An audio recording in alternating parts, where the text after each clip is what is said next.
What is really good, people? We are back with another Pokemon Sun and Moon Wi-Fi battle, this time hitting up the UU tier.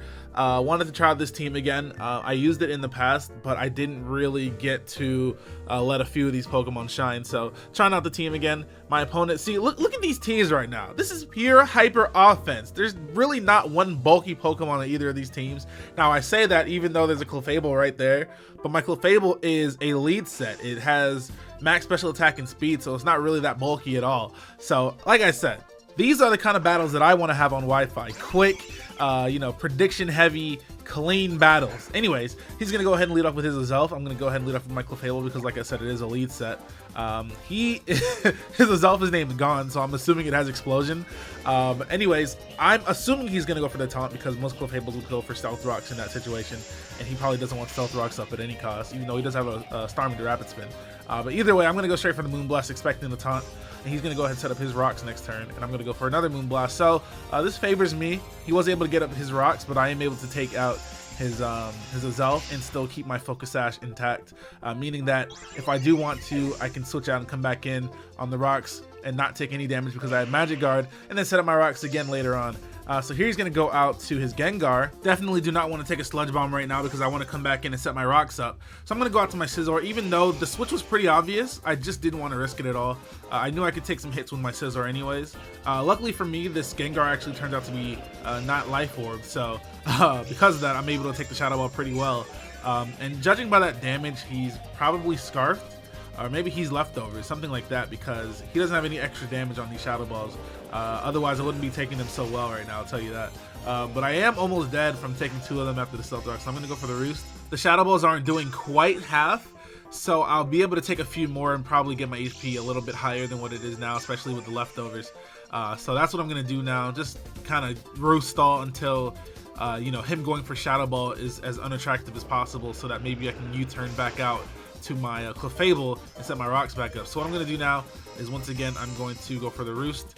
And even if he does decide to stay in after I go for the Roost and get my HP back up, I can just hit him with a couple of bullet punches and probably 2-hit KO him, or maybe hit him with 1 bullet punch, make him switch out and predict the switch and go for the U-turn afterwards. So that's what I'm going to do now. I'm going to go for the bullet punch, but he actually predicts that and sends out his Starmie, so that was a good play on his part.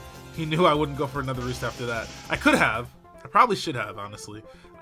But I was actually pretty scared of a special defense drop, so I figured it was time I started attacking, going on the offensive. But he makes a good play, switches out to a Starmie. But the thing about that is, if he doesn't have HP Fire, he's not killing me from where I am at all. So you guys are going to see, he does do a lot of damage to me with the Life Orb Hydro Pump.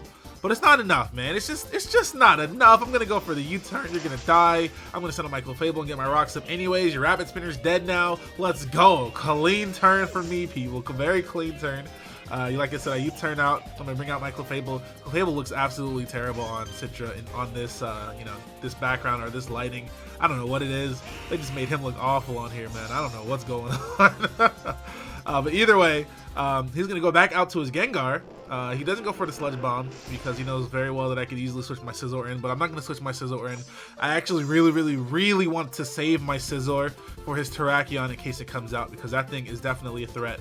But what I'm going to do now, like I said, I'm going to get up my rocks. He's going to go for another Shadow Ball. The Shadow Ball is not even a 2-hit KO on my Clefable, which is pretty clean, because now I'm going to be able to go for the Flamethrower and actually do a big chunk of damage to him. And the Curse Body actually activates Gengar's new ability, which is far worse than Levitate. But it's not really a big deal. So he's going to go for another Shadow Ball, take me out. So like I said, I wasn't quite sure what item this Gengar had at the time, considering the damage it was doing and the fact that he has no Leftovers or Life Orb or anything like that. I was pretty sure it was Scarfed. So what I'm going to do now is not go for the Hurricane. I'm going to go straight for the Rain Dance so that my Kingdra will be able to outspeed him after this turn here. Because if he is actually Scarfed, he's going to outspeed my Tornadus regardless, whether the rain's up or not. So I just decided to get the rain up, like I said, make things more safe. If he did turn out to be Scarfed, my Kingdra will outspeed him no matter what, and I'll be able to kill him with a Surf. Or if he does want to switch out, anything he switches into will also take a lot of damage from the Surf. So I do lose my Tornadus, but he definitely did his job. He got up the rain. Prankster Rain Dance is clutch, my dudes. Anyways, Kingdra's coming out. I definitely outspeed in the rain. So I'm just going to click Surf, like I said, and hopefully kill something or do a lot of damage to something. But he just decides to stay in. Good choice on his part because he actually needs all the Pokemon he has left in the back. Unfortunately, his Cursed Body activates again, and my Surf is now disabled.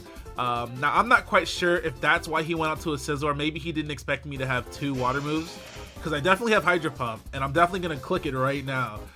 He might not have expected me to have Hydro Pump and Surf, but I feel like that's been pretty common for like the longest time. So we have a few choices here. Maybe he didn't think I had both moves. Maybe he was just expecting me to miss. Like that's a very valid option to choose right there. Like if you brought in your Scizor expecting me to miss Hydro Pump, I wouldn't even be mad at that. I'm not even mad at that. Like I would do it too. Anyways, he brings out his Sharpedo here, and I can definitely just kill him with a Draco Meteor. But the thing about this is, I think his only win condition, I think his only choice here to have any chance winning the battle is to go for a double protect. Hope that he outspeeds my Kingdra afterwards and then kill me with like a Crunch after Mega Evolving. And of course, that's exactly what happens. Are you serious? I'm pretty sure the chance to get double protect now is like 33% after the first one. So the 33% works out in his favor. He Mega Evolves and he kills me with a Crunch, man. Of course he gets the double protect. I mean, I hit the Hydro Pump, so maybe it's fair that he gets the double. No, I'm just kidding. That's crazy. Oh my god. Okay, so he kills me with a Crunch, right? So I calced it. My Kabutops can take a Crunch.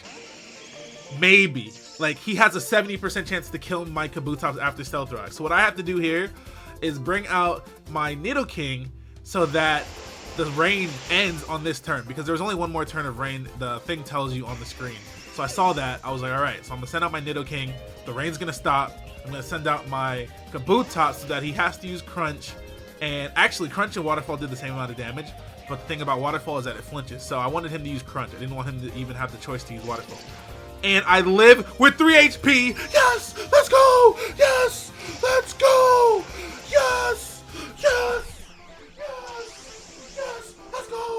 Yes, woo! Yes, woo! I was so hyped in the call. I was on Discord talking to this guy, and I got, you know, super hyped because he had a 70% chance to kill me from where I was after the Stealth Rock. So I lived with 3 HP, and I'm able to kill him with a Continental Crush Z move that I was packing on this thing the whole time, and I was just so happy about it because I thought the battle was over. I thought it was done. I really thought it was done because of the double protect. But I was able to live. I really am glad that I sent out my Nidoking first to die, because I did not want to take a Waterfall and get flinched potentially. It was just so good, man. It was just so good. So what I did just now, I went for the Aqua Jet, and then he's going to go for the Continental Crush because he knows he lost at this point, because my last Pokemon is Scizor. So I'm able to get off some damage with the Aqua Jet, about half. And then my Scizor should definitely be strong enough to take him out because of the Technician, even though I have no attack EVs on that Scizor. Yeah, so the Aqua Jet and the Bullet Punch combined are going to be enough to take out this Terrakion, which is why I was so happy that I decided to save my Scizor earlier in the battle, because I really wanted to save my Scizor for this Pokemon, for this exact situation, and it actually came down to it, and I was able to take out his Terrakion. So that was a great battle. I had a lot of fun playing this battle just because it was so fast-paced and quick, and you know, there were no, you know, really, I mean, he stalled a little bit with his Sharpedo, but that's exactly what that Pokemon's supposed to do: protect to get the boost and then go and wreak havoc. That double protect that he got was really, really clutch. But it was, see, that's the thing I don't really like about Pokemon, okay? A competitive game, there shouldn't be such a big window. He had a 70% chance to kill me, which means that there was a 30% chance to not kill me. That's fucking huge. I looked at the calc. It was like, the calc said 83.1% to 98.8%. That's like a 15% gap, man. Like, what is that? Why is there such a big gap in a competitive game? Sometimes he'll kill me, sometimes he won't. That shit's crazy. Now, I'm not complaining because he didn't kill me, but I'm just saying, like, that's fucking crazy. Oh boy. Anyways, thank you guys for watching. Still working on Chop Ketchum the mixtape. Everything is moving along smoothly. I'm trying to upload as well as work on the mixtape, and it's kind of hard, I'm not even gonna lie, but I don't really want to complain about it. I'm just letting you guys know that I'm still working, so even if you don't see me uploading as much, just know that I am always busy working on this tape for you guys. Anyways, goodbye. I'll see you guys later. Bye. Hit that like button, comment, and subscribe.